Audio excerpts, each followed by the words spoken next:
Hello, and welcome back to the Cognitive Revolution. Today I'm speaking with Helen Toner, Director of Strategy and Foundational Research Grants at CSET, the Center for Security and Emerging Technology, and author of a new Substack called Rising Tide. Helen is best known to the general public for her role as an OpenAI board member responsible for temporarily firing Sam Altman in late 2023. But she's been feeling the AGI, or at least the need for society to invest in preparation for the possibility of transformative AI, since way back in 2016, when she started working on AI policy full time. That's a full 5 years before joining the OpenAI board in 2021, when, it's worth noting, OpenAI had already launched GPT-3 as an API product, already taken $1 billion in investment from Microsoft, and was increasingly recognized by those in the know as a leader in the generative AI wave. Certainly by that time, OpenAI had plenty of access to super talented candidates for its board. With that context in mind, and again remembering that her blog is called Rising Tide, despite what you might have heard elsewhere, it probably should not surprise you to learn that Helen is definitely not an AI decel or even especially hawkish on most AI safety issues. On the contrary, she argues in early posts on her Substack that non-proliferation is the wrong approach to AI misuse, and instead promotes the concept of adaptation buffers, the notion that society broadly has a critical window of opportunity to adapt to new AI capabilities between the time when they're first demonstrated, typically at high cost in terms of both R&D and compute, and when they later become widely accessible, typically at much lower cost, as we've recently seen with companies like DeepSeek dropping the cost of frontier reasoning capabilities. While her focus today is on other things, I couldn't resist asking Helen some OpenAI-related questions, and I appreciate her willingness to engage, despite having addressed these issues in multiple forums already, including especially an episode of the TED AI show, which we'll link to in the show notes. The only truly new detail that you'll hear in this conversation is her assertion that media reports suggesting that some sort of Q-star breakthrough in reasoning had led to the board's decision were, quote-unquote, totally false. But nevertheless, I think it's important that Helen and other former OpenAI team members continue to speak candidly about their experiences with the company and its leadership. As Helen notes in another of her first blog posts, everyone's timelines are dramatically shorter than they used to be. What passes for long timelines in AI circles today would have been quite short not many years ago. And given this new short timelines consensus, scenarios like former OpenAI researcher Daniel Cucatello and team's recent AI 2027 reflect not just one of the shorter timeline forecasts, but, if I'm reading between the lines effectively, a warning about how OpenAI leadership might fail to act responsibly around the time of AGI by abandoning its principle of iterative deployment, keeping the best models for its own internal use, plus maybe that of the US government, and aiming for a sort of AI takeoff via the automation of AI research. That's a warning, by the way, that's become a bit more credible this week with the news that OpenAI has indeed announced that GPT 4.5 will be deprecated from the API. All that's enough for me to feel strongly that it's important for Helen to use appearances like this to continue to remind Washington decision makers that OpenAI's CEO was not consistently candid with its board. And also for me to applaud moves like the amicus brief recently filed to the Elon Musk first OpenAI lawsuit by 12 former OpenAI team members who argue that nonprofit promises were central to OpenAI's early hiring success and that the nonprofit should not cede control of the company at any price. A development that happened after I recorded with Helen and on which I hope to do a full episode soon. Of course, the stakes are only rising from here. With OpenAI and other AI companies seeking Pentagon contracts and special legal protections, Helen's latest research out of CSET, with Rhodes Scholar and former Navy Aegis operator Amelia Probasco, on AI for military decision-making, is super important and a sober attempt to map out how AI systems have been and are likely to be used, and how that may diverge from how they actually should be used given their current limitations. Among many other interesting details, I was amazed to learn that some nations, including most prominently Russia, currently have published military doctrines about AI, which seem to be fundamentally out of touch with current AI systems' lack of reliability and total lack of adversarial robustness. This, too, is something that Washington decision makers probably can't be reminded of often enough as they seek to develop autonomous killer robots. As always, if you're finding value in the show, we'd appreciate it if you'd take a moment to share it with friends, write a review on Apple Podcasts or Spotify, or just drop us a comment on YouTube. Of course, we welcome your feedback too, as regular listeners will know. While I believe that there's probably some non-trivial and irreducible risk associated with developing advanced AI at all, it's my sense that much of the extreme AI risk we face today, in fact, exists because key decision makers, under intense and growing pressure, seem fairly likely to make some very bad mistakes. If this show can do anything to contribute to a positive future, I hope that it can help people start thinking about those critical but avoidable failure modes sooner and better, so that we can minimize the extreme downside risk and get to live in that age of AI-provided abundance that we've been promised. If you think I can be doing a better job, I encourage you to reach out, either via our website, cognitiverevolution.ai, or by DMing me on your favorite social network.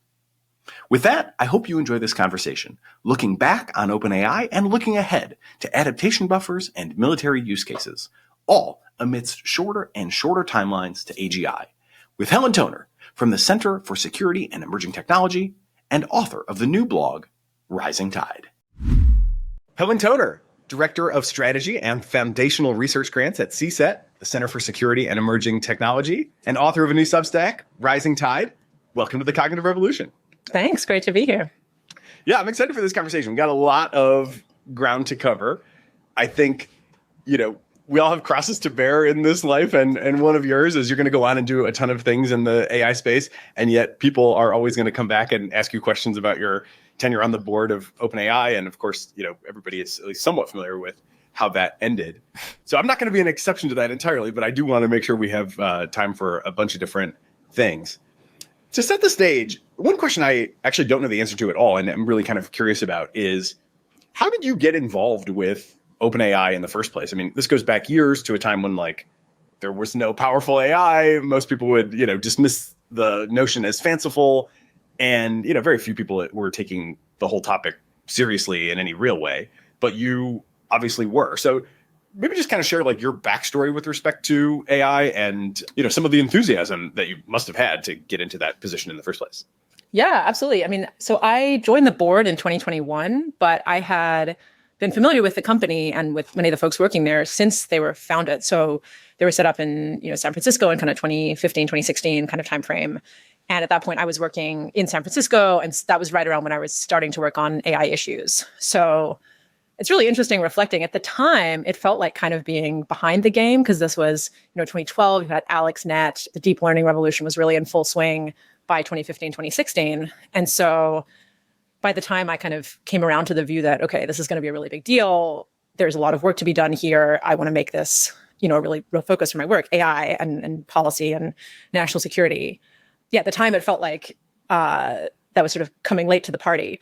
And it's been fun to see since then kind of a couple more waves, I think around sort of 2018, 2019 or so, I want to say, people started paying a little more attention. And then obviously ChatGPT in 2022, there was this huge new burst of interest. So looking back, I no longer feel like I was as late to the party as I kind of felt at the time. But yeah, I think it's also easy to underestimate how weird and how kind of against the grain it was for them to found a company to build AGI at the time. That was really not the kind of thing that you talked about in polite society, including in polite machine learning society. It was really Google DeepMind, or sorry, just DeepMind at the time, was sort of the only game in town of sort of serious researchers who were talking about AGI. And so I think that was also, when I look back on why I was invited to join the board, I think certainly part of it was being in the AI policy space, having a few years of experience at that when not many people did, having spent time in China, having, that sort of China expertise and national security expertise, which I think was valuable for the board. I think it was also having taken the idea of AGI and taken their mission seriously for multiple years by the time I joined the board was really unusual. And it's sort of funny to look back on that now in 2025, because obviously AGI is on everyone's lips. OpenAI is such a famous company that the situation looks kind of different. But I think for the community was really small. The set of people who had been thinking about these topics and who had actually informed perspectives was really small. And so it was super interesting to get to be sort of familiar with the company from the very early stages. Were you always a relatively short timelines person? One of the blog posts that you shared the draft with me of just, I think rightly just kind of reminds everybody that even, what people are now passing off as long timelines are actually quite short. Yeah. But where were you, 5 years ago in terms of your expectations? Yeah, no, I wasn't. I still don't know if I am. The standards have changed so much. And yeah, hopefully the post you're talking about, that the current draft title is Long Timelines to Advanced AI, have gotten crazy short. And hopefully by the time this comes out, it's published, and hopefully the Substack is launched, and everyone who listens to this episode will subscribe. But yeah, when I got into the space, I think I counted as short timelines for the time, which was, as I described in the post, like this seems, it seems plausible. It seems likely enough to be worth preparing for, that we build very advanced systems in the next couple decades, in our lifetime. This seems like a potential development. And if it happens, it would need a ton of societal preparation. Almost no one is thinking about it. So that would be, worthwhile to spend time on. I think that did describe my view when I got into the space. Nowadays, I don't really identify as having short timelines, because that means like expecting super intelligence before, the 2020s are out or something like that. And I feel much more uncertain about that. I still tend to fall back to this view of, look, I think this is all likely enough that it warrants quite a lot of thought, quite a lot of preparation, which is different than, I think it's very likely to happen, in the next 5 years, in the next 3 years. So yeah, I guess the question is, depending on what your standards are for short timelines, maybe yes, maybe no. Yeah, I used to make a very similar argument to people when the whole notion of like powerful AI was fanciful, and certainly any notion of like safety concerns related to AI was doubly fanciful. I used to just say, we have a small number of people that like scan space to try to find asteroids so that we don't get taken out like the dinosaurs did. And that seems really good. And this, kind of seems like another thing. And now it definitely feels like there is an asteroid and it's like coming at us, and we don't know if it's good or bad, but it's definitely going to be both. Yeah, I mean, I never. To me, the sort of underlying like internal motivation to kind of work on this space was related to the way that I think, if you look across the scope of history, huge new technologies tend to really change what society looks like, for better or for worse, often for better and for worse. And so it was really coming to believe in sort of the early to mid 2010s, okay, this looks like we're going to go through one of these transformations, probably in my lifetime.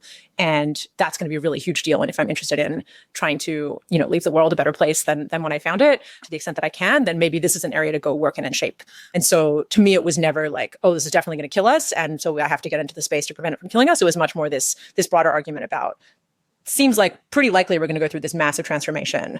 Can I get into a line of work that can help contribute to that going better? That mindset point is really interesting. And I want to ask you about the sort of prevailing mindsets at OpenAI from your perspective. Before getting into that, I know you've, given a couple of different interviews about this and spoken about different aspects of it, and probably are tired of it, understandably. What kind of governs what you can and can't say at this point? I mean, we've all seen also the non-disparagement clauses that were then nullified. And I don't think you ever had any like equity in the company. That's Maybe right. You did, but I don't think so. Right. So yeah, like how much is sort of external constraint on what you can say, and how much is sort of just, you deciding like how much you really want to talk about this? Yeah, it's two big factors at this point, or maybe three, depending how you count. As a board member, I'm under ongoing confidentiality obligations that don't apply, for example, to former employees. So just in terms of like conversations on the board, topics that we're discussing, I want to respect those obligations. I take them very seriously. And then there's also just ongoing legal processes where I could be, my statements could be compared against each other for consistency, and minor discrepancies could cause problems. I might need to, testify under oath or otherwise, say things. And then I think also there's just a range of other stuff. So confidentiality, conversations that I've had in confidence with people, a lot of this stuff as well. It's like, there's just so many details and so much, you would need to go back and explain so much context and bring in like other people who really don't need to be dragged into this. And like the payoff wouldn't even be that great, because none of the, I gave an interview, the best interview I've been able to give on this, the most detail I've been able to go into was on the TED AI show last year. If folks are interested, they should go listen to that. And, it's not that there's like hidden secrets that are more shocking than what was there. There's just a lot more kind of, I want to say almost like boring detail, but that brings in a lot of stuff that's maybe confidential or maybe involves other people who don't need to be dragged in. So it's sort of like, I don't think the payoff is there. And so certainly if people are like, oh man, there's still this big, deep, dark secret that Helen still just hasn't spat out, that's not the case. Yeah, there are still reasons that I just talked about, that I am not just sharing everything totally publicly. But I think even if I were able to, it wouldn't change the overall picture in some kind of dramatic way. Yeah. Context is that which is scarce, as we say. And actually, maybe this is a good point to share one thing. One example of something that I didn't comment on because I thought it was and wanted to respect my obligations to the company around confidentiality was this rumor at the time about Q-Star and Q-Star contributing to the board's decision, which was totally false. So haven't really commented on it because I didn't want to get out ahead of OpenAI sort of reasoning work and the what has now been released as O1 and O3. The board was aware that research was underway, but we never got some letter about a breakthrough. We didn't make our decision based on a letter from employees. Like that whole Reuters story was totally false. So that's one example of something that is now slightly easier to talk about because the underlying sort of confidential information around that line of research is now out in the open. Yeah. Okay. So about the mindset or the sort of motivations, I mean, you said, wanting to leave the world a better place, is part of what motivated you to get involved and just kind of recognizing the stakes, feeling like this is sort of a high leverage activity. That seems to me to be a big part of how I understand what I think is kind of motivating people at OpenAI in general.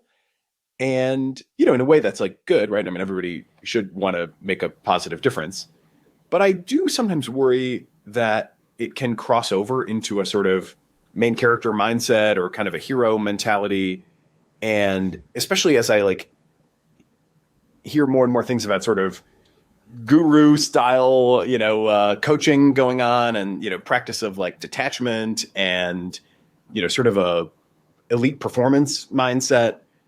I'm not sure if it's maybe gone too far. And I sort of, part of me is maybe we should want some amount of attachment among the people that are developing the potential superhuman AI systems. So much of this is hearsay, I don't even really know how pervasive some of these ideas are, but there are definitely quite a few data points at this point. How would you say that's a prevailing sense at the company that there's this heroic world-changing quest that they're on, or would you put that as a more minority position that's just occasionally popping up? I mean, I think board members are generally not in the best position to talk about the culture at a company because they're not kind of immersed in the employees the way that a team member would be. So I honestly don't know that I have perspective on that you wouldn't, the perspective I do have comes from knowing people who work there.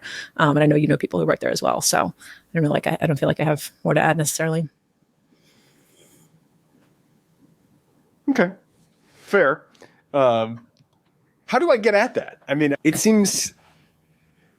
does seem like a very important question. I do have this sense that sort of detachment in frontier AI development seems somehow wrong. It feels like we're taking, to put it in machine learning terms, it feels like we're taking something that was learned out of domain.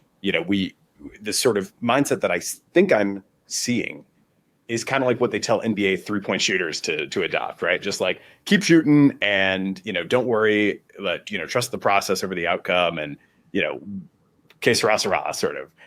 And I don't know that generalizes, super well. Yeah, I mean, these high stakes technology environments. Yeah, I mean, I think the other version of it generalizing would be just this separation that we sort of implicitly have in society more broadly between kind of the people building new technologies and doing scientific work and the people who are figuring out how to apply them and how to regulate them.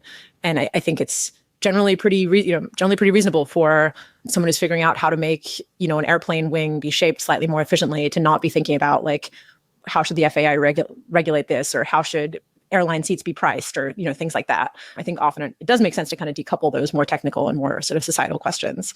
And so to me, that's more that out of distribution is, this might be a technology where if the technical progress outpaces society's ability to adapt, then the people who have just been doing that sort of decoupled technical work might end up having these huge societal consequences that sort of, only they or almost only they were able to affect or to prevent. So to me, that's the way that I would think about kind of the OOD element here. Yeah, that's interesting. Hey, we'll continue our interview in a moment after a word from our sponsors. There is a growing expense eating into your company's profits. It's your cloud computing bill. You may have gotten a deal to start, but now the spend is sky high and increasing every year. What if you could cut your cloud bill in half and improve performance at the same time? Well, if you act by May 31st, Oracle Cloud Infrastructure can help you do just that. OCI is the next generation cloud designed for every workload. where you can run any application, including any AI projects, faster and more securely for less. In fact, Oracle has a special promotion where you can cut your cloud bill in half when you switch to OCI. The savings are real. On average, OCI costs 50% less for compute, 70% less for storage, and 80% less for networking. Join Modal, Skydance Animation, and today's innovative AI tech companies who upgraded to OCI and saved. Offer only for new U.S. customers with a minimum financial commitment. See if you qualify for half off at oracle.com/cognitive. That's oracle.com/cognitive.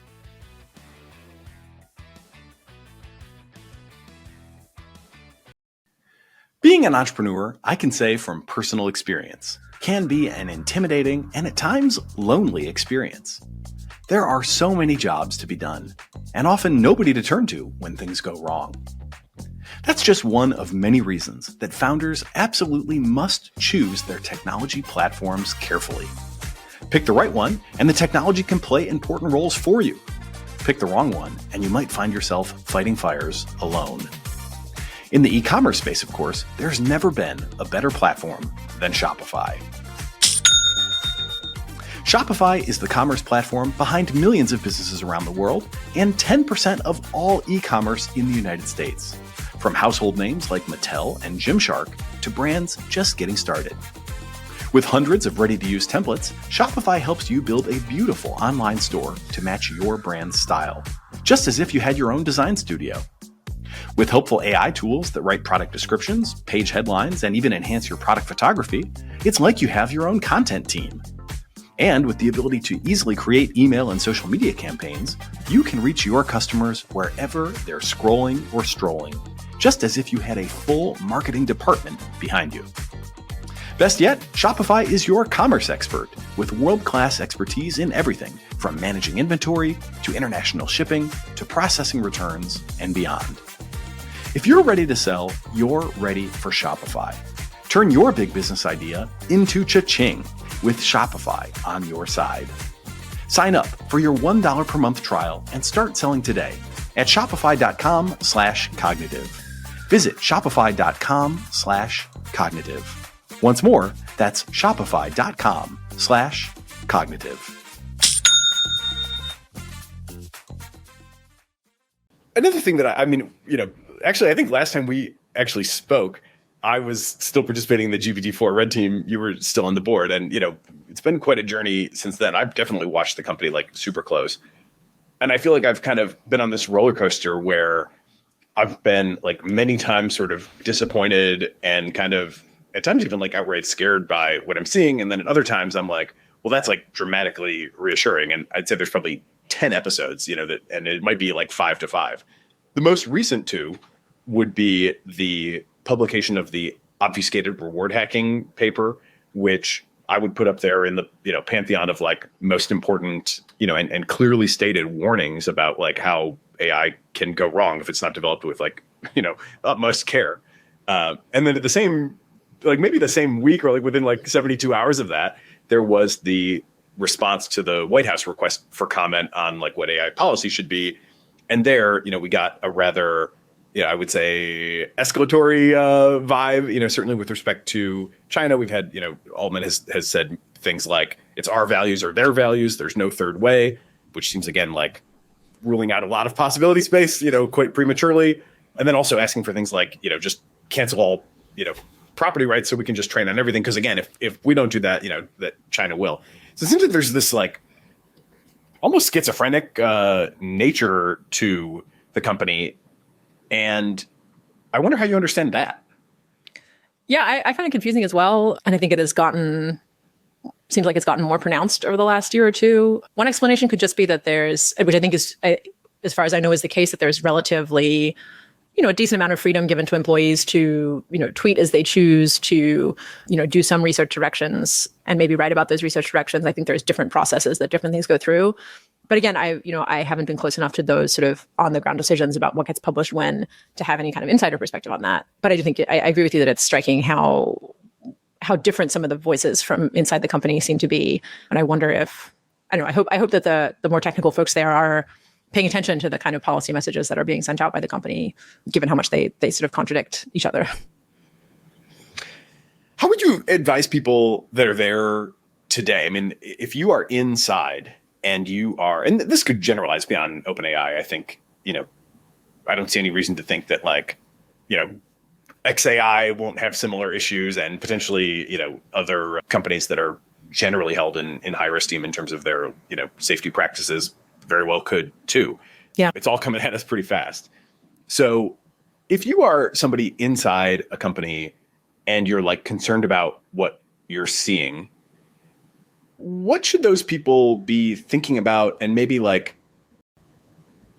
side of that, or a complementary question is what should policymakers be thinking about in terms of protecting whistleblowers or, facilitating? I think, I also respect the idea that, these companies should be able to keep some trade secrets. For sure. But then it also seems like the level of secrecy that was requested, of me at one time, was too much, where it was the public sort of at some point does need to know what capabilities exist. So I don't really have a great sense for how to find that line, but maybe let's start with the policymakers. What do you think the rules should be? And then we can go into if you're in a position where maybe the rules aren't there yet or whatever, how should one as an individual think about taking responsibility themselves? So rules specifically around whistleblowing? Yeah, I mean, you go broader than that if you want, but I'm definitely interested in how do we get things that the public really needs to know to come to light when, company policy says it's a secret. Yeah. Yes. I mean, I think the whistleblowing piece does connect to other parts of the policy picture. I won't try and give a comprehensive view on policy right now, but sort of starting from the whistleblower piece and expanding out. I mean, the way whistleblowing usually works is it's for illegal behavior. And so, the SEC has very clear processes for if you're seeing financial misconduct, you can go talk to them. And lots of other whistleblowing processes are similar. So I think for policymakers, a big challenge I would want them to have in mind here is a lot of the concerns that we're talking about, or potential concerns, are behavior that is actually not illegal. And so where is the line for when can you whistleblow? What kind of behavior should be protected? So I think the best way to do whistleblower protections is to pair it with some kind of disclosure, some kind of rules around what information needs to be shared, because then it creates a clear standard for if the company is either not sharing information it's supposed to share, or being misleading or inaccurate in the information it's sharing. That's kind of structurally a simpler way for the whistleblowing to work, as opposed to trying to have this vague standard of if you're worried, then call this hotline or something, because that's just so squishy and hard, both for employees and also for the company, as you say, trying to think about trade secrets or other reasons that they don't want their employees just kind of blabbing. It's much more helpful to have kind of clear standard to compare against. So that's one thing I would say on the policy side, is if you compare it with some kind of expectations, requirements around information sharing of some kind, or around processes that you have to carry out internally, even if you don't share the results. But then that leaves employees able to say, oh, actually, we didn't carry out that process. So, to be a little more concrete, a version of this that I think can work quite well is the kinds of ideas around creating a safety and security plan, potentially publishing that plan or sharing it with the government. And then that creates an opening for whistleblowing activity if you're not sticking to that plan, basically, which again is just a little crisper than you can whistleblow if you're worried, if you're concerned, if you think there's too much risk being taken. And the other thing for policymakers, I think that they need to keep in mind is that these are technical folks. They're not legally sophisticated. They might be scared. They might not have that much time. They might be working really hard. And so the simpler and clearer the process can be in terms of how do you know if you're eligible? How do you know what your next step is? I think that kind of almost UX set of questions matters a lot as well. If the user is a whistleblower, then what is their user experience? For the people in the companies, I mean, sort of very concretely, there's other, formal whistleblowers who have gone on the record. And so those are definitely people you can reach out to if you're kind of looking for advice. I think more broadly and conceptually, a really important thing to keep in mind for the people who are contributing to AGI companies' work, to these frontier companies, is I think they are in a very powerful position. I think we've seen multiple times how powerful employees can be. And I heard this point recently, and I thought it was really smart. They might be in the most powerful position they're going to be in, because they're actively working to replace themselves and actively working to sort of hand away their own power. So if you're in one of these companies, I think there might be a temptation to sort of sit tight and wait until things get more serious. And that might be right, but I think it's worth thinking about, both the case that you might actually be less powerful in the future than you are now if your work is more automated. It seems like in general, tech workers' power is going down right now in terms of the labor market and so on. And also I think it's perfectly likely that there will not be some sort of clear crisis moment in the future, but instead it might really be kind of boiling frog style. This is worrying. I don't like this. This seems a little bit dishonest. This seems a little bit too risky. And so just being realistic with yourself about if you're only ever going to do something, if there is some big moment, then being realistic with yourself that might mean that you never do something. Maybe that's the right call, but not kind of kidding yourself about that, I guess. If you were organizing a union at one of the frontier developers right now, like, do you have a sense of what your demands would be? I haven't thought about it much. I think it's an interesting line of thought. I think in general, I think we're starting to get to the point where, there's a whole world around labor organizing, worker power, and I think it really hasn't connected much with either sort of the technical AI world so far or the AI policy world so far. I think that's going to change, and I'm pretty interested to see kind of folks who have more of a background in that space and thinking about kind of how to use this kind of power and how to what kind of leverage is productive, how to represent a broad set of interests. I think we'll see more of that in the coming years, and I'm pretty interested to see where it goes. You mentioned the sort of disclosure requirements. I mean, we had briefly a sort of 10 to the 26 threshold where at least you had to sort of say that you were doing it, and I think a little bit more about sort of what tests you ran and kind of how they came out. My sense is that's now gone. I think it's unclear. Last I heard, it was unclear if it was gone because it had started to go through the official sort of notice and comment process in the government. So I think it might still be at the discretion of the agencies, so specifically Commerce. So I haven't heard that is definitively dead. It certainly seems like it's on a wobbly footing right now. Yeah, they've announced the intention to remove it at least. If there's really nothing else, right, that is sort of at an actual rule at this point? There's the EU AI Act, which is in the process of putting together their code of practice, which I think involves some transparency around, I think for them, it's models over 10 to the 25, and maybe some other criteria. And I think the details of what exactly you need to be transparent about is still being hashed out. And there's also a lot of political pressure to water that down right now. So we'll see. But that is at least one other legal process that is underway. Yeah. What do you think is, I mean, compute thresholds are one thing. What do you think is most important for the public to know? Like, I tend to focus on just observed behaviors, but I'm also really mindful that like all of these things sort of have at least potential for unintended consequences, that with the observed behaviors, there's sort of the like, well, we don't look, we don't observe. And so, that can fall down pretty fast. Yeah, I think there's a lot of things that could be helpful to know more about, to share. Certainly trade-offs in terms of what do you share with the public, what do you share with the government, how confident are you that the government will keep things you want to keep private. So I think lots of details to be worked out. I think I tend to think in terms of test results, both for capabilities and risks being pretty important to share. So what do we think these systems are capable of? I think also just being transparent about, what kind of processes and protocols are you using to make sure that things are safe. Again, just disclosing, not having the government come in with a checklist and say, here's what you have to do, but just saying like, tell us how you're thinking about this. And I liked ideas as well from Daniel Cocatello and Dean Ball had a sort of joint piece on transparency. I thought some of the things they pointed at there, like looking at, the model spec, what is your model actually being trained to do, also makes sense to me to have that kind of thing be shared publicly. Again, not because the government should be saying what it should be, but because this is a very fast moving space. And the way I think about it is there's this huge information gap between the companies that are developing this stuff and everyone else. And so if you can narrow that information gap a little bit, I think that's decent. Yeah, it seems important to me. I mean, honestly, there's just a lot of work to be done, even in educating people about what is already fully public. One of my kind of mantras is like, if people understood what is already out there today better, they would probably have a healthier fear of what might be coming down the pipe, in the not too distant future. And so to some extent, or even not a healthier fear, but a clearer understanding, clearer picture. Yeah, I think a little fear is healthy, personally, honestly. But mileage may vary on how much that does for different people. I also sometimes describe myself as a adoption accelerationist and hyperscaling pauser, meaning like I love the tools that I have today, and I absolutely am trying to use them to the maximum.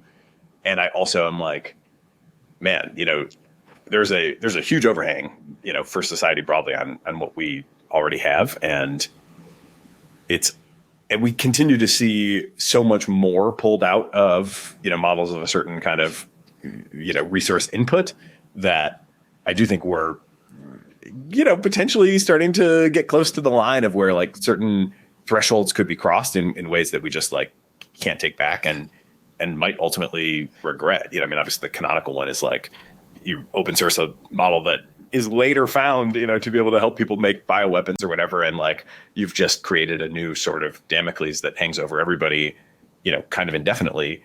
Yeah. I don't know. It seems like we're close. Do you feel like we're not that close to that? It feels to me like we're fairly close. I don't know. Yeah. I feel like I had 4.5 months of parental leave over the winter. And so I feel like I just came back to work a few weeks ago. So I feel like I'm still kind of reorienting around O3, DeepSeek R1, this new ChatGPT image release, Gemini 2.5. I haven't had a chance to try yet, but like, there's just so much. I feel like my picture is changing all the time. I definitely think we're at the point, to me, the version of compute thresholds that makes sense is not saying, oh, models over 10 to the 26 are dangerous, so we have to restrict them more, but saying, okay, we need some way to target the models that are newest and best and most capable, because those are the models where the sort of potential unknown risks of like, what can they do are highest. And so those models should be subject to a little bit more scrutiny. And so I do think we're at a point where it makes sense to say like, look, it seems plausible that the next generation of models could be really concerning in a whole bunch of ways. Totally plausible they won't be, but probably we should be like looking a little more closely than, when, GPT-3 came out. And that was just, I think, really unlikely to be anything worrying. And I think it was right that there were kind of no rules in place for releasing that kind of model. So yeah, that's sort of the way that I'm thinking about it right now. Hey, we'll continue our interview in a moment after a word from our sponsors. What does the future hold for business? Ask 9 experts and you'll get 10 answers. Bull market, bear market. Rates will rise or fall. Inflation's up or down. Can someone please invent a crystal ball? Until then, over 41,000 businesses have future-proofed their business with NetSuite by Oracle, the #1 cloud ERP, bringing accounting, financial management, inventory, and HR into one fluid platform. With one unified business management suite, there's one source of truth, giving you the visibility and control you need to make quick decisions. With real-time insights and forecasting, you're peering into the future with actionable data. When you're closing books in days, not weeks, you're spending less time looking backward and more time on what's next. As someone who's spent years trying to run a growing business with a mix of spreadsheets and startup point solutions, I can definitely say, don't do that. Your all-nighters should be saved for building, not for prepping financial packets for board meetings. So, whether your company is earning millions or even hundreds of millions, NetSuite helps you respond to immediate challenges and seize your biggest opportunities. And speaking of opportunity, download the CFO's Guide to AI and Machine Learning at netsuite.com/cognitive. The guide is free to you at netsuite.com/cognitive. That's netsuite.com/cognitive.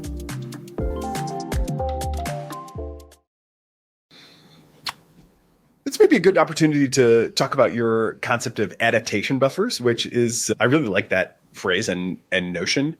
And I think it helps deconfuse, or hopefully I think it will, I'm hopeful that it will help deconfuse people about the sort of apparent, sort of hard to reconcile idea that like these AI advances that we see are really hard to achieve and like cost huge amounts of money. But then we also see that like, DeepSeek and otherwise, like things are becoming dramatically cheaper. So maybe set up that dynamic a little bit and talk about this adaptation buffer and how you see the window of time that we have to kind of adjust to capabilities advances. Yeah, I mean, I think an important underlying thing here is I'm generally a believer that humanity, society at large, is very adaptable and has adapted to a lot of things in the past. So a lot of things, it's sort of a cliche that often when new technologies come in, whether it's the printing press or the television or the telephone or whatever, people cry that the sky is falling and this is a terrible thing and it's going to ruin everything forever. And then it doesn't. And so I think the starting point here is thinking that for a lot of different kinds of technology, we actually have a pretty good track record of sort of digesting them, figuring out how to incorporate them into society in a good way, how to have a set of institutions or barriers or social norms around them that make them sort of positive rather than negative, or on balance positive. And I think with AI, I think there are a set of questions around AI that seem less that way to me. So I think the whole thing around, are we building something that is, a successor species or, more intelligent than humanity by a long way? those set of questions I think do seem potentially very different to me. But I get a little worried. So, and where this post, which again, you saw a draft of, hopefully now on Substack live by the time this comes out, a place where I think people sometimes overstate how new this is when it comes to AI misuse. So this idea you mentioned of like, are you going to have some open source model that can help anyone create a bioweapon or can really make it much easier to carry out really sophisticated cyber operations, hack critical infrastructure, so on. I sometimes see this impulse in kind of AI policy circles of, oh, that's too dangerous. We can't let that happen. Can't let that out. Can't have that technology, be proliferated. It's just like, sort of in an absolute sense, too dangerous, no go, big problem. And so what you see from that is people talking about wanting to ensure or wanting to work toward non-proliferation of these systems, meaning can you prevent them from being distributed in any way? Can you prevent, access from getting beyond a small number of, very controlled people? And yeah, your question about kind of DeepSeek versus the frontier giant cluster training models gets at why I think that is really problematic, which is we have this weird dual dynamic at the moment in AI development where it is both true that developing the next best model, the push frontier, being at the cutting edge, keeps getting more and more expensive in terms of compute power, also in terms of the number of the amount of expertise you need. That you need a really absolutely top team of researchers and engineers. That kind of amount of expense is going up, and accessibility is less and less accessible. At the same time, every time we reach a certain point on that development curve, every time we reach a new set of capabilities, it's very expensive the first time we build it, but then it gets cheaper and cheaper and cheaper. So, DeepSeek was an illustration of this dynamic where they didn't actually build, a model that pushed the cutting edge and was better than anything we'd seen. What they did was they matched what some US companies had, depending on how you count, a month or two ago, if it was the reasoning model alone, more like 6 to 9 months if you're looking at the base model. And they had done that at a lower price point. We can fight about what the actual price point was, but I think that's not the point for this, the situation. And the reason this matters is I think if you're trying to have a policy approach that says we're going to prevent anyone from having access to a certain kind of model, but that model is getting cheaper and cheaper and easier to get your hands on, that means that your kind of policy regime is going to have to get more and more invasive to prevent people from having access to that. So the comparison I give in the post is we have nuclear nonproliferation. It works pretty well. Only about a dozen countries have nuclear weapons. That's pretty good, I think, compared to what a lot of people would have expected in the 50s. But imagine how that could have worked or how that would have not worked if nuclear technology were improving over time, getting much more efficient at the same kind of crazy rate that the AI technology is, such that you needed less and less uranium to build a nuke, and you needed it to be less and less enriched. So right now you need quite a lot, and you need very, very enriched uranium for to actually be able to build a bomb. Imagine if that number is going down over time. At some point, you would need to have the IAEA coming and inspecting, what you're doing in your farmhouse because you have a couple acres of land, and across that couple acres of land, there's enough uranium in the soil that, in theory, you could build some like very efficient, teeny tiny nuclear bomb. That's a totally untenable regime. That the nuclear nonproliferation we have right now only works because there's a limited amount of physical material that people don't necessarily need for other purposes that needs to be enriched in these very highly specialized facilities, and that's really not the case for AI. But I think if we're thinking, instead of thinking purely about how do we prevent people from getting access to this, if we're thinking more about how do we make the most of the time that we have to adapt, to build our societal resilience, to be doing things like scaling up our vaccine production infrastructure or scaling up our outbreak detection infrastructure. So, more wastewater monitoring. How do we have more test kits available in more places around the world so that if someone does use a bioweapon, we can more quickly identify it, more quickly respond to it. Similar things on the hacking side of things. I think that approach of how do we maximize the value that we get out of the time we have, as opposed to how do we lock this down and prevent this sort of capital B bad technology from being spread, is both going to be more productive and also less invasive. I do think it might not be enough. It might be that we're just in a really bad situation if AI progresses incredibly rapidly, but I think it's a much better approach and a much more sort of societally healthy approach. Does that imply a certain pessimism about technical solutions? Like another one of the blog posts is about the kind of fundamental challenge of just like getting AI to do what you want it to do at all. I'm old enough to remember the Eliezer-led discourse from years past on how these things are going to just turn us all into paper clips. Of course, that's was always kind of a caricature, but there was I think a felt sense that we have no kind of a genie problem where we have no idea how to communicate our real values and real intent to a system like this. And so they're just going to be like extremely, extremely unwieldy. I would say relative to that, I've been very pleasantly surprised on the upside that like today's models do seem to have a pretty good internalization of human values broadly and sort of a general respect for norms. Although at the same time, like one always has to be situationally aware. We are now seeing many of the problems that, Eliezer et al. Sort of predicted back in the day of like, once they have values, they also sort of seem to be inclined to try to protect them by, lying to users if that's what's needed, or trying to subvert a training process that they understand themselves to be going through. So, this is another one of these roller coaster rides where I feel like, man, it's gone way better than I thought. But also some of the doomsaying is like starting to be proven correct.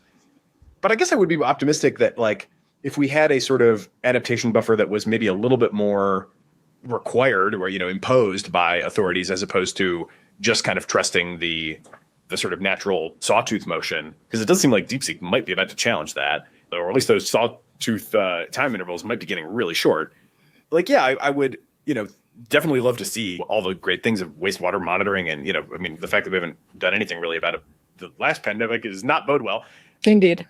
But I also kind of feel like we need that time to maybe sort of figure out, like, how does one distribute a frontier model with a better sense of, like, what capability, making unlearning work or making, like, mixture of experts work in such a way where you can, like, distribute all but two of the experts or something, so that certain capabilities are, like, redacted while the core utility of the overall thing can be diffused. Long question. I guess the core of it is, do you think we'll see technical solutions that could allow us to sort of square the circle and have, free distribution, but also, a pretty confident sense that like what we're distributing isn't going to come back to bite us? I think the thing I want to challenge is the focus on only technical solutions, because this does come up a lot. It's like people talk about the offense defense balance of like, AI for cybersecurity, for example. Does it help hackers more, defenders more?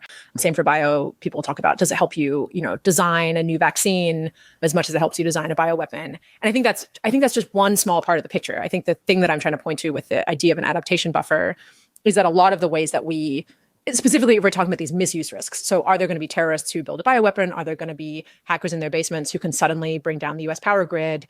A lot of the things we can do about that don't actually relate to AI. They relate to what is going on in society. Or if they do relate to AI, it's not actually the frontier model. So it's like, can you use AI tools to look at, large scale disease monitoring data, for example, and notice anomalies or something like that.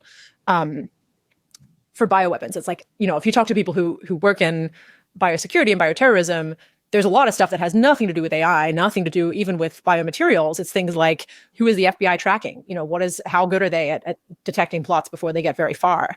So yeah, I think certainly as the technology advances, there will be sort of new defensive tools that become available to us, and we should make use of those. But I sometimes think that the discussion here gets too focused on only those, as opposed to looking at kind of broader parts of the picture. And, if we're talking about the AI tools, I think a huge part of the discussion needs to be about the application and dissemination of those tools. So for example, in cyber, I think it's sort of less a question of what can the absolute most advanced model do for cyber defense, and more a question of how can you have well-designed, ready to ship, defensive tools that you can get in the hands of operators who are not very sophisticated on AI. So people who are running your water treatment plants and your power grid and your chemical plants and so on. How do you have those, even if they are AI related, it's not a kind of capabilities question, it's more of a dissemination application question for how you get those defenses kind of out or into the real world.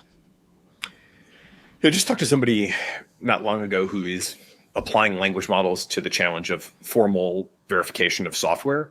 And it sounds like there is a multiple order of magnitude speed up that is becoming possible in that domain. And it does feel like if we just have enough of an adaptation buffer, then a lot of the things that people are most worried about could really be brought dramatically down in terms of the absolute magnitude of the risk. Yeah. And so, yeah, it's just a question I think of like, are we investing enough in that? Almost surely not. And, do we have enough time before the sort of, next disruptive thing hits? For sure. And I mean, not to sound too optimistic here, I mean, I do think sometimes I hear from folks, in the cyber domain that, well, it's fine because AI is going to help defenders more than attackers, so it'll all be good. And I think that is also in my mind, a quite naive take if you're looking at the sort of dissemination on real world use case here, where I think even if that is ultimately the case long term, for example, if you can, use AI to develop formally verified code, you're still likely going to go through this sort of dangerous transition period where it's just obviously going to be much quicker. The time lag between some model is released and some disaffected teenager in the basement can use it to carry out an attack is going to be much shorter than the time lag between the model release and when I don't know how many it is, thousands of critical infrastructure providers in the US can go through their very old code bases where they have this complicated division between their IT and their OT operational technology and what gets updated when. They're not going to be nimble, they're not going to be agile, they're not going to have all these defenses kind of wrapped up or built in really quickly. So I don't think the fact that these advances seem promising and could help defenders means that we'll get away from that sort of dangerous transition period. But I do think that thinking in terms of a transition period rather than like a permanent state of danger helps us respond much better. So have you seen any regulatory proposals that you like? I mean, you mentioned Dean Ball, friend of the show. He recently put out a post I thought was quite interesting, basically proposing a regulatory market type structure where the government would essentially accredit, or sort of authorize private regulators to sort of, let's say, approve the practices of AI developers. And as long as the developers were able to keep the private regulator happy, then they would get some sort of liability shield. And, then of course that could be like withdrawn if they didn't do it. And even, the private regulators, authorization could be withdrawn if the state found them to be out of compliance. I understand now, I haven't read the text, but I understand there is now a California bill that is kind of moving in that general direction. Interested in your takes on that? Or, there's also like proposals to really embrace liability and go the other way and say like, maybe you should even be liable for like close calls, because the close calls could be like so big and bad that, even probabilistically, if you were, if it was a near miss, maybe you should sort of face liability consequences for that. So I don't know, react to those or, tell me any other policy proposals that you think are particularly promising. Yeah, so I haven't seen a policy, a sort of like proposed regulatory regime to really sort of comprehensively manage the risks that we're facing from frontier AI systems. I haven't seen one that I like. I think it's a really big problem. It's a complicated problem, and it's especially difficult because we're not actually sure exactly what the problem is or when we'll face it. So to me, the policies that I have seen that I'm interested in are more kind of building blocks that put us in a better position for the future, as opposed to sort of solutions, which I think is in some ways appropriate given that there's so much uncertainty about the technology, though also certainly scary given that one way the future might go is we might have very little time, in which case maybe some initial building blocks right now are going to be far from sufficient. So I think the proposal by Dean is an example of a building block that seems potentially pretty useful, seems certainly better than nothing. I think it's he's written it deliberately to be something that could be implemented at the state level, which certainly seems far, far, far more feasible than any kind of federal legislation. I don't know that it does as much as we would need to target those kind of cutthroat financial incentives and also just like many incentives for the frontier developers to do anything other than push ahead as fast as they can. But I think it's an interesting idea and it does seem better than nothing. And then other kinds of building blocks. We talked about transparency. I do think that is the kind of thing that doesn't in itself solve any problems, but does put many actors in a much better position to help solve problems as they arise down the road. Likewise, I think there's a lot of stuff that can be done that isn't like sort of regulatory, isn't obliging anyone to do anything, but things like funding, trying to really boost our science of measuring AI, I think could be a target of research funding, potentially something for like a focused research organization or things like that. Similarly for interpretability, of course, and alignment research and lots of things like that. I think even like building blocks as basic as trying to get more technical capacity into governments so that they're able to kind of handle things as they arise and make better decisions as the technology progresses. These are all kind of, again, individual components that don't add up to a comprehensive solution, but that I think put us on better footing for the future. So that's the terms that I'm thinking of right now. just as an aside, it was Gabe Weil. I had to look up and make sure I had his name right, who's arguing for this sort of embrace of liability. And I hope to do an episode with him about that. But in the meantime, he's written about it for folks who want to go into that in more depth. You know, one thing that I thought OpenAI always had right was the idea of iterative deployment. You know, the idea that like if we sort of develop superintelligence in secret and then, you know, drop it on the world one day, that's going to be like far more disruptive than if we sort of, you know, launch a bunch of products along the way and people can see what they're good at and get used to them and so on and so forth. That itself now seems to be sort of at risk, both in the sense that like Ilya has gone off and started a company that has a explicit strategic statement that they are not going to release anything until they achieve superintelligence, which seems crazy, but also, you know, to borrow a term, like strikingly plausible that they might actually achieve it. And even at OpenAI, I was really, you know, kind of taken aback by Sam's recent statement when they released 4.5 that, you know, let us know if you like this or not, because, you know, we've got a lot of other models to build and, you know, this one is pretty compute intensive. And so if it's not like really doing it for people, then we might like take it offline and, you know, focus our resources on building more models. This has me thinking like, you know, we might actually be at sort of risk of like these companies kind of closing down what they put out into the public and just kind of going for broke totally internally. Miles Brennan is also, you know, formerly of OpenAI, has made some, I think, kind of cryptic comments about sort of the rising importance of internal deployment decisions. So I'm sure you'll find major flaws with this, but one idea that I've had is like, could we put a sort of speed limit in place? Not an absolute speed limit necessarily, but a relative speed limit where we might say, you can only develop a model that is so many times bigger in terms of resource inputs than the biggest one you currently have deployed.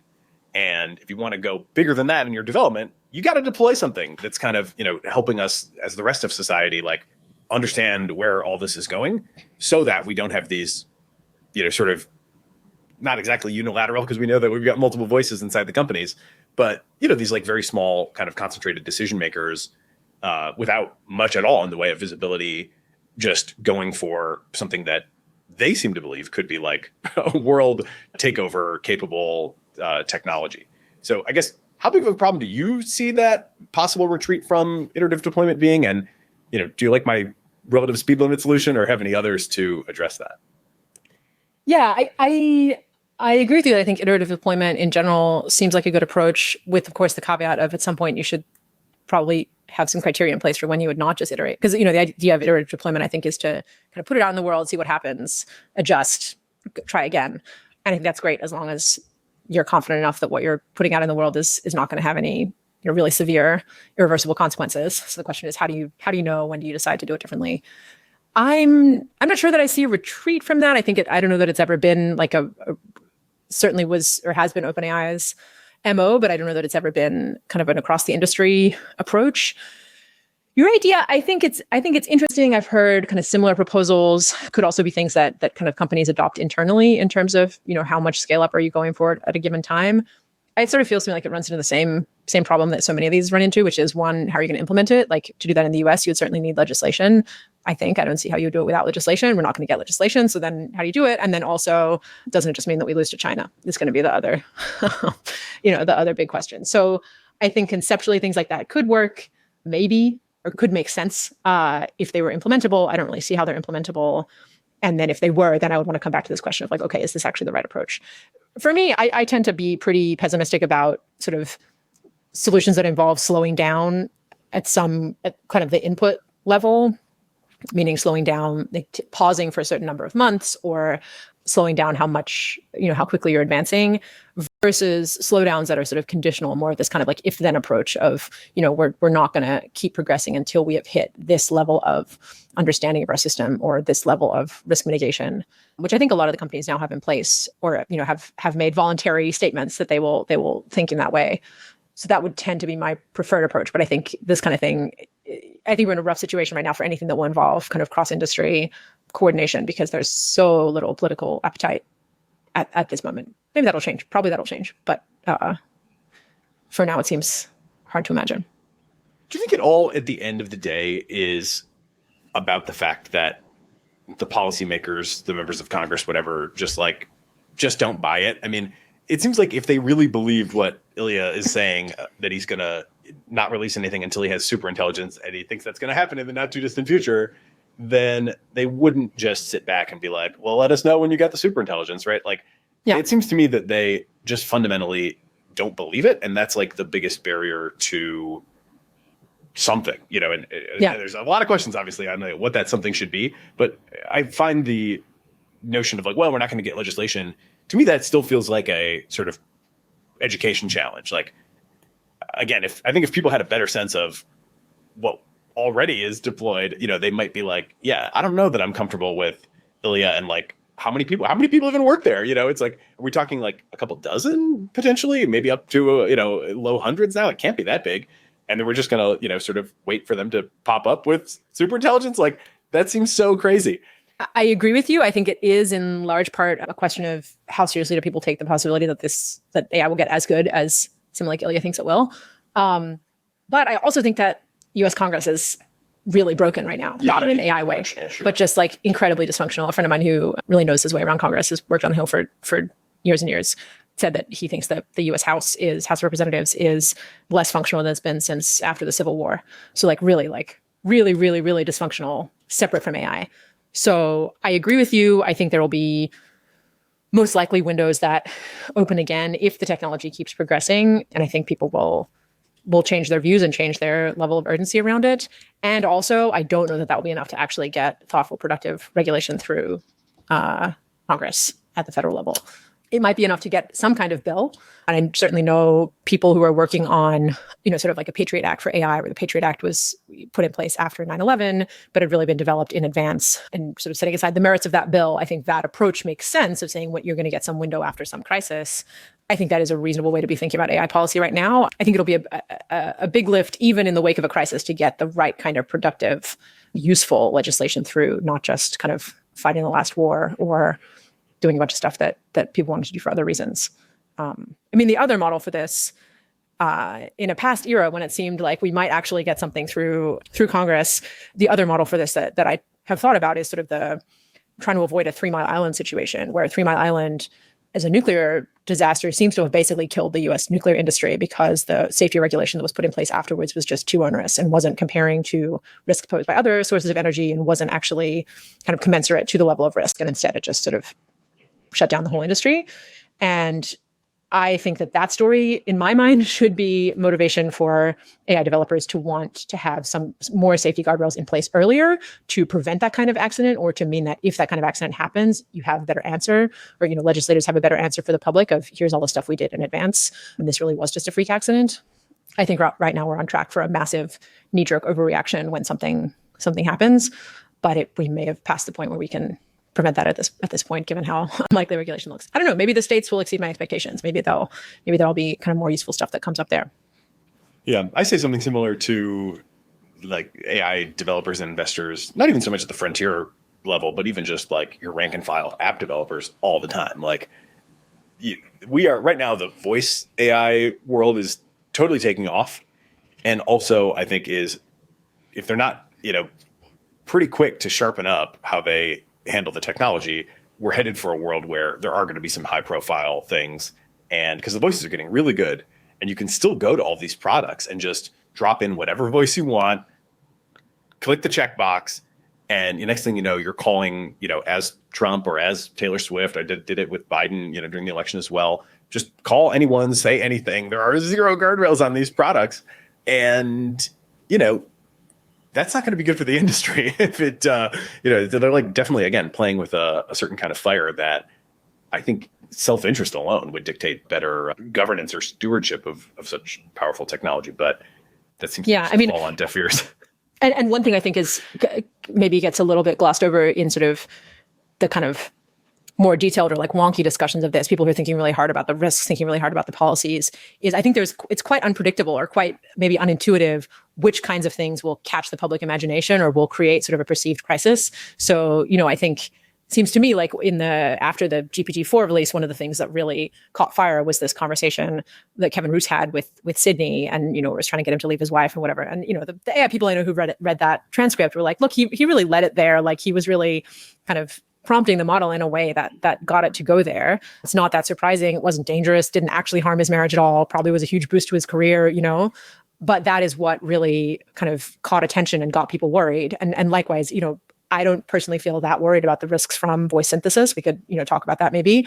But I agree with you that it's the kind of thing that is very vivid and very easy for people to latch onto. And so it could be the kind of thing that produces a backlash sort of disproportionate to the actual risk or harm of that specific use case.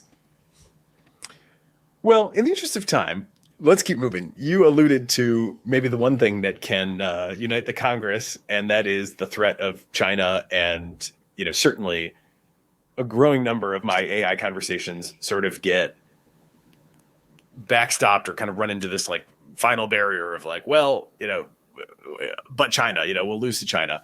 One thing I think is very much under discussed, I'd love to hear your take on, is what is the threat from China? I don't get great answers to this usually. And I sometimes joke, like, am I supposed to expect that my grandkids are going to be speaking Chinese, if we don't like develop AI as fast as we can? How do you understand the threat from China to the United States, the West, like my values, my way of life? Yeah, I've heard some of the conversations you've had about this, and something that jumped out to me there, coming from the world I come from, the sort of national security, foreign affairs, geopolitical kind of viewpoint, is you seem to be starting from a point of view of like, well, the US and China should be friends unless there's some strong reason otherwise. And I think for a lot of people with experience in international relations, defense, military history, the starting point is more, okay, we're an established power. China is a rising power. Who has power on the world stage matters a lot. And by default, if they're coming in to be rivaling us in terms of how much power they have and how much they can throw their weight around on the world stage, by default, it's going to be a more hostile relationship. And maybe you can have exceptions to that. So, the classic exception that from last century was as the US was rising and kind of eclipsing Great Britain, as the British Empire was crumbling right around when the US was really coming into the height of its power. But that was a relationship that was actually very close, actually very cooperative. And so there wasn't a huge amount of tension there. But that's really unusual. I don't know how to I don't want to, go off on a 20-minute tangent about sort of US-China history and the specifics. I think here there was a real effort in the 80s, 90s, 2000s to try and usher China into a position in what was seen as sort of the rules-based international order, which was, I guess the background here is usually, for much of history, in many places around the world, most things operated under a might makes right framework. So whoever has the most power, whoever has the most guns, gets to push around everyone else. The second half of the 20th century was a big exception to that, where it gets called the Pax Americana or other things, where the US was sort of the leading power in the world. There was also the USSR for a good chunk of that. But the US was instrumental in setting up this set of institutions, this way of countries relating to each other. There's a UN charter, which puts sovereignty central. It makes sovereignty of countries central so that you can't just invade other countries and do whatever you want. Instead, borders are sacrosanct and so on. This whole system that was put in place in the second half of the 20th century with the US leading, which was seen as a big improvement on the might makes right sort of default.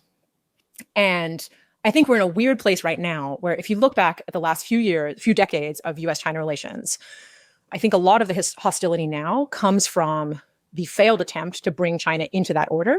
So this is, of course, there was, warming throughout the 80s when Deng Xiaoping was doing his reform and opening strategy to try and, make China more market focused and freer. Big hit to that in 1989 with Tiananmen Square, then sort of more optimism again in the 1990s, culminating in China entering the World Trade Association. The classic phrase, I forget who used it first, was trying to make China a responsible stakeholder in this system. And then that all kind of fell apart you can date it different ways. Certainly by the time she came into power in 2012, that was starting to crumble, and she has accelerated that, where China has become more illiberal again, has become more hostile in the South China Sea, more aggressive, really making it clear that they want no part in this sort of quote unquote rules-based international order. And so that is the context for, I think, why they are seen in a more hostile light. The challenge now is that the US itself is retreating from that rules-based international order and moving back into a might makes right kind of frame, where the idea is, well, the US has all this power. We have, the dollar as the world's reserve currency. We have the biggest, best military, so we should be able to get what we want. So sort of in that light, it becomes confusing again. Like, why would we have a hostile relationship with China? But I think that is very much a kind of set of changes that are still in process and that the system hasn't quite figured out how to orient towards yet.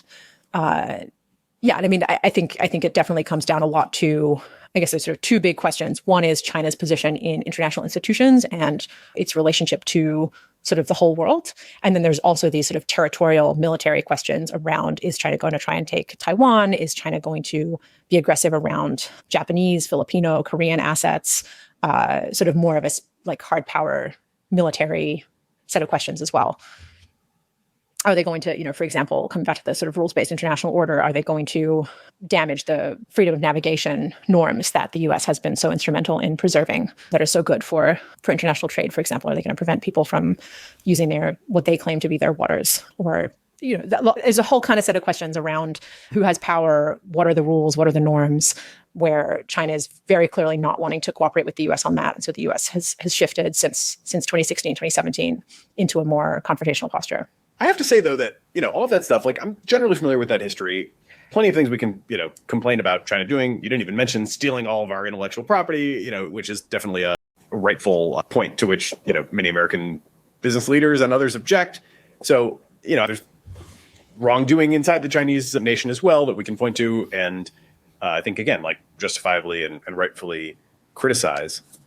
But I still don't quite get the flip, and I'm not sure if I should be understanding what is happening now as just like strategic communication, where everybody's like trying to influence, the guy that I call he who must always be named.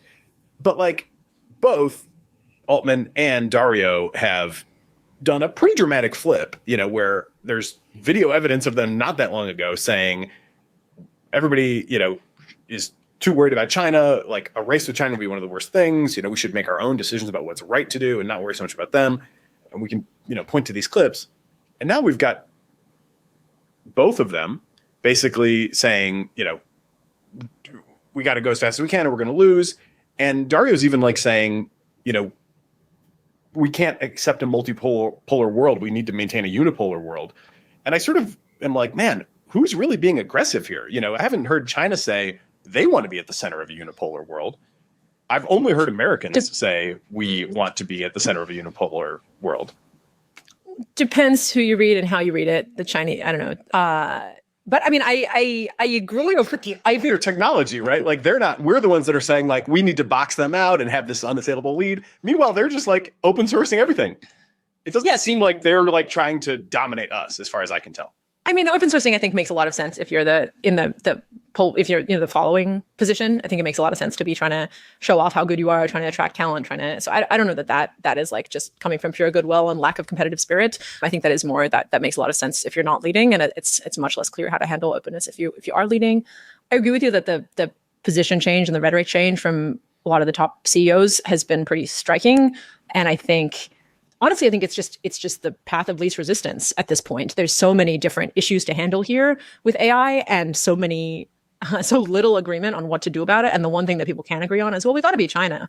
And so it doesn't surprise me that the companies are leaning into that message as a way to say, look, we should get funding, we should get government contracts, we should have no regulation, we should get shielded from liability. That's the explanation that makes most sense to me right now. And I'm sure it also depends on, different individuals, how they're thinking about those specific statements. You've got a paper coming out on decision support systems in the military. And I think this is really interesting as we got to beat China, whatever. But then we also have to confront the fact that the systems that we have, for all the upside, which, I'm well on the record embracing that and use it every day, yada, yada, yada. Also have a lot of problems in terms of, their reliability, their hallucinations, again, now scheming against their human users in some cases. And, I, for one, would not want to go into combat with an AI buddy until I was quite confident that all of these sort of scheming issues were well and fully resolved. So, not to mention hallucination and reliability and Yeah, I mean, there's a lot of issues, right? That I like. If I'm taking this thing and trying to really rely on it in a genuinely life and death situation, and I say this as a top tier enthusiast, I would say I wouldn't want to use it in that sort of context. Yeah. So that also seems to be like a big disconnect to me in terms of how the AI debate, sort of seems kind of, especially with respect to China, it seems like a little bit decoupled from the actual reality of systems that we have. So I'll shut up, give you the floor, and just tell us about your work on decision support systems and what we can and probably shouldn't be relying on them for. Yeah. So this paper is led by a colleague of mine called Emmy Probasco, and she is a super interesting person to be working on this because she actually served in the Navy, and her job in the Navy was operating Aegis missile defense systems on board U.S. Navy ships. So this is actually, a lot of people don't know kind of that we actually have essentially autonomous weapon systems already. So Aegis is a system on board a ship that looks at incoming missile fire and automatically identifies and then takes out incoming threats, not based on deep learning, developed in like 60s, 70s, employed in the 80s. So yeah, super cool to get to work with Emmy on this paper because she's just bringing such a grounded, informed perspective. The paper is about, what gets called decision support systems. And what I think is really important here is to move that discussions about AI in the military don't just get stuck on this autonomous weapons question, because there's so many things you can use AI for in the military. And so this category, decision support, is a big, broad category that's one example of, other uses. And it can mean a lot of different things. It basically, it's what it sounds like. It's systems that are helping commanders or operators make decisions. And so there's a long history of different kinds of tools like this. And recently there's been interest in how do you kind of add AI or how do you use AI to perform some of those decision support functions or upgrade existing decision support systems. Big range of different types of things we could be talking about here. So on the simple end could be things as simple as you look at a photograph of an area and you use AI to determine the view sheds in that photograph. So what a view shed is basically, if you're a sniper, where can you see? Where is in your field of vision and where is not in your field of vision, for example, or if you're, not necessarily a sniper, anyone. And so that could be a computer, vision sort of segmentation image that's doing some kind of processing of an image to figure out what is visible from where. That counts as, in our definition, decision support. Likewise, you could have a system doing medical triage. So you're on a battlefield, you have a bunch of wounded. How do you figure out who to treat first, where to take them, that kind of thing. Likewise, decision support, or looking at movements of ships and doing kind of anomaly detection. You could be using, anomaly detection has gotten way better over the last 10, 15 years. Could be using kind of upgraded AI systems to do that kind of thing. And in the paper, we basically sort of look at a whole range of different sort of AI-based decision support systems that are being either used or advertised. So that's on the sort of simple end, the ones I talked about so far. On the more complex end, you have companies like Palantir, also Scale AI, advertising large language model-based systems that are really trying to be more of what you described of this kind of all-purpose battle buddy, or at least that's how some of the early marketing looked. They've changed their marketing since then to look a little bit more restricted.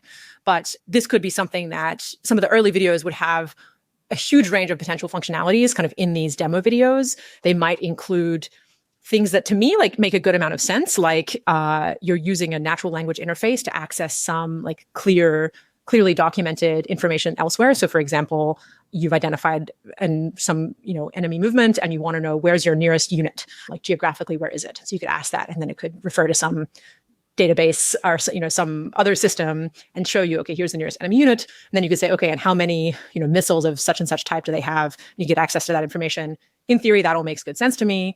But these demos were mixing that in with things like, okay, now generate 3 courses of action that are non-escalatory, and having the AI, presumably the LLM, just like write out potential courses of action for how you could engage this enemy with what kinds of tactics with what kinds of routes, with this caveat of non-escalatory, of like how the hell does the LLM know what's escalatory and non-escalatory? Like who is making these decisions? How is that being evaluated?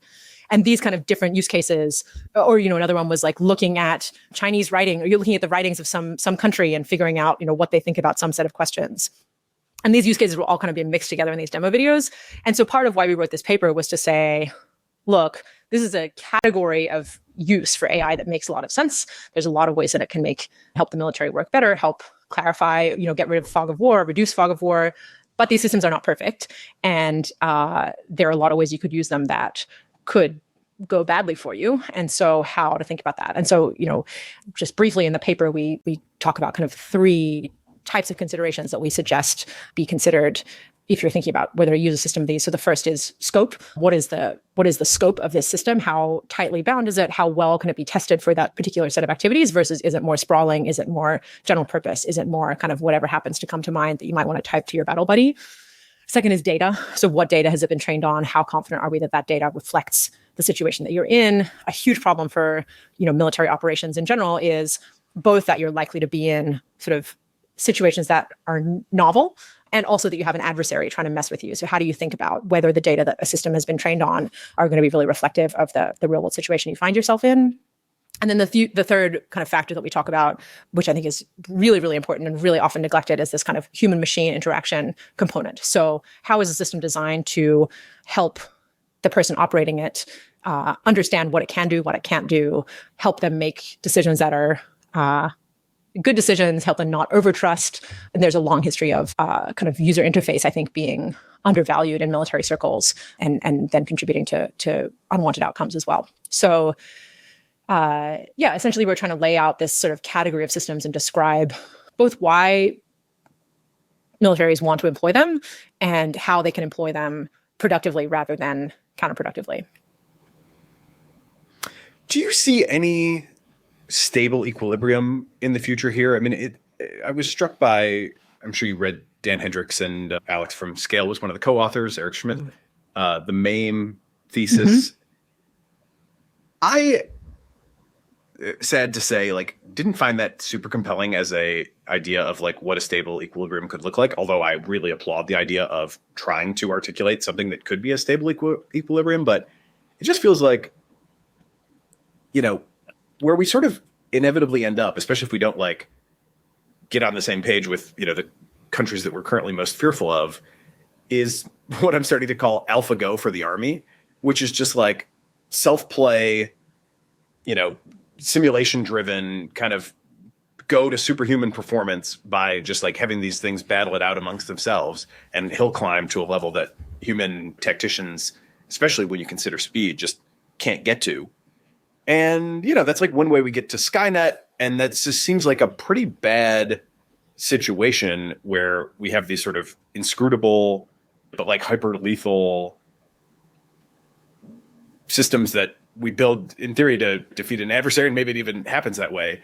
But boy, that seems like another way that we add a pretty scary sort of Damocles to, all of future humanity's life, and they, without giving them any chance to vote on it, obviously. Is there any way to avoid that, though? I mean, right now it just seems like we're sliding into that, and I don't love it.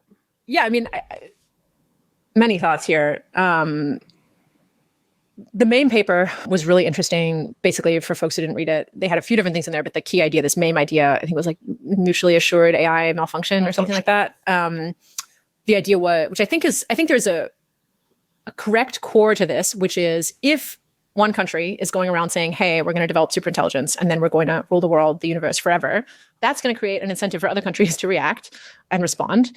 And certainly I think it could be quite stabilizing if it's true that it's much easier to sabotage a AI project than it is to keep building it.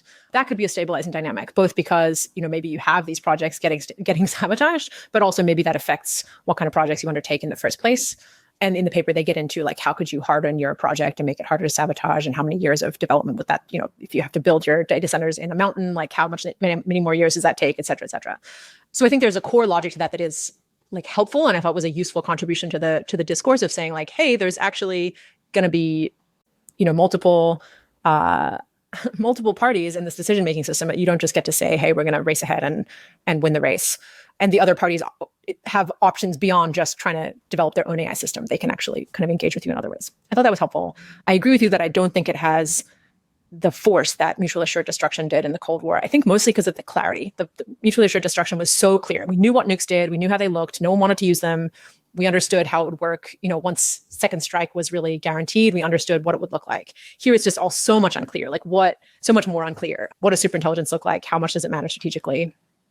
So I think of their sort of MAME idea as kind of a helpful contribution, directionally useful, but definitely not that kind of crystal clear strategic logic that they, I think, presented it as. To your question about the sort of AlphaGo for war, I don't know. I don't think we're particularly close to that. That just seems like such an intractable simulation problem, because you don't just need the battlefield dynamics of a specific battle. You need the broader theater dynamics of, what is where in the world? How are you bringing your assets to different places? That needs to be connected into broader economic and political questions of what is going on with the whole world. That needs to be connected to the public attitude. I think that is definitely, people are trying to build simulations like that. And I think they can be useful in limited ways, but I don't know. To me, it brings up this idea that I got from David Chapman, who's a really interesting, I think of him as a philosopher, but he doesn't identify as a philosopher. And he's written a lot of interesting stuff on sort of rationality and what he contrasts it with as reasonableness, meaning how you make practical decisions in real world situations. Like when you're cooking breakfast, you don't sort of sit down and make a 10-step plan to cook breakfast. You just start and then you see what happens and you adjust from there. And a point that he makes that I think is really correct is that people in technical domains sometimes think of the messy real world as kind of a rough approximation of some much cleaner, more abstracted system. So like warfare is kind of a messy approximation of chess or of Go or of StarCraft. But in actuality, it's the reverse. It's that these clean games, these sort of simplified, abstractable systems are really special cases, very unusual special cases of the actual world that we find ourselves in. And I think that, I don't know, this is maybe opening up a whole other can of worms that we sadly don't have time to get into. But I think it seems to me like a lot of the focus on AI development today is focused on assuming that you can build these clean, abstracted systems that are amenable to, for example, reinforcement learning. And in the meantime, the models continue to struggle with that kind of real world, practical troubleshooting, problem solving, readjusting along the way. All this a long way to say that I think military simulation is going to be incredibly, incredibly messy. Way too many factors, way too many unknown unknowns, way too much ability for the adversary to deliberately throw a spanner in your assumptions and make your simulation sort of inaccurate. So I don't personally see that as AlphaGo for war as any kind of near-term possibility. I think the broader question of what does equilibrium look like, I have no idea. I honestly don't know what the nation state looks like in a world of superintelligence. I don't know what democracy looks like. I don't know what the Chinese Communist Party looks like. So I definitely don't have kind of a broader answer for you there, unfortunately. Well, that's maybe a great place to leave it. We have more questions and answers, and that's, like it or not, that's the reality. That's the timeline that we're in, short or long. We've got a lot of questions that remain pretty vexing. This has been great, though. I really appreciate you for humoring me on some of the OpenAI questions at the beginning, and also, really admire how you've stayed in the arena, and look forward to your continued contributions to try to make the AI future a positive one for us and for our kids. No, thanks very much. It was a great conversation. Helen Toner, thank you for being part of the Cognitive Revolution. My pleasure. It is both energizing and enlightening to hear why people listen and learn what they value about the show. So please, don't hesitate to reach out via email at tcr@turpentine.co, or you can DM me on the social media platform of your choice.